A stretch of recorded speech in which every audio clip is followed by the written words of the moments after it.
Samarqand shahardan 2 xonalik kvartira puliga 3 xonalik olasizmi? Mana shu kvartira aynan siz uchun bo'ladi. Mana bu kirish eshigimiz. Kirganda mana oyna bor ekan. Assalomu alaykum. Xo'p, 3 xonalik skvozon planirovka, uchta xona mavjud. Eski domlar, 4 qavatlik eski domlarimiz bo'ladi.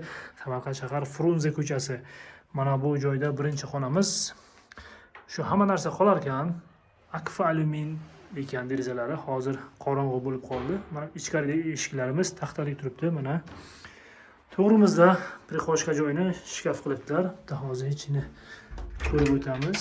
Mana bu joy ham akkuratligina. Hop, shunda hozir shu turishda kirib yashasa ham bo'ladi. Olib turib buni arendaga berib qo'ysangiz ham bo'lar ekan. Mana bu joyda ikkinchi xonamiz. Ikkita yonma-yon yotoqxona qilsak bo'lar ekan. Bu joyni garderobni qilganlarim bular, katta shkaflar. Mana bu joyda dam olish zonasi ekan. Xo'p, mana bu joyda birinchi balkonimiz bo'ladi. Ikkita 3 metrlik balkoni mavjud. Dars qilish zonasi qilsak yaxshi bo'lar ekan. Xo'p, va 3-xonamiz bu tarafda joylashgan. Eshigi yo'q ekan. Deb yo'qda eshik qo'ysak ham bo'ladi. Mehmonxona qilib ishlatamiz. Konditsioner, televizorlar, mana stol yumshoq mebellar bor ekan. Hop, bu taraf derazalar lekin taxtalik ko'rinyapti, taxtalik turibdi. Ko'cha taraf, bu katta ko'cha taraf alyumin akfadan turgan ekan. Hop, va sanuzellari bu tarafda birlashgan ekan. Negadir eshigi taxtalik turibdi. Dushovoy zona to'liq xafil qilingan va mana bu hojatxonamiz. Kamchiliklari bor ekan bu joyda. Agar eshik qo'ysak, yana a'lo daraja bo'ladi.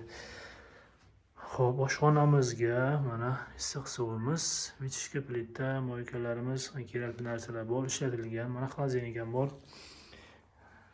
Xo'p. Va mana bu joyda ovqatlanish zonasi, tapchancha qilibdilar. Tapchani yaxshi ko'radigan insonlar ekan, menimcha. Xo'p, bu kvartiramiz 3 xonalik. Samarqand shaharda bu pulda hozir vokzal hududlardan, Gagarin hududlardan 2 xonalik beradi yoki bermaydi. 2 xonalik puliga 3 xonalik kvartira oling. O'rtada joylashgan. Xo'p, kvartiramiz eski 4 qavatli binolarning 4-qavatida 3 xonalik skvozon planirovka. Umumiy maydoni 72 kvadrat bo'ladi. Balkonlarni hisoblasak, mana shunaqa kvartiramiz sotuvga chiqdi. Hamda ipotekaga ham bo'lar ekan. Mana shunaqa kvartira qidirib yurganlar aynan mana shu siz uchun bo'ladi. Yoki buni kerakli insonlarga shunday jo'natib qo'ying. Fikringizni kommentariyalarga yozib qoldirasiz. Keyingi videolarimizda ko'rishguncha.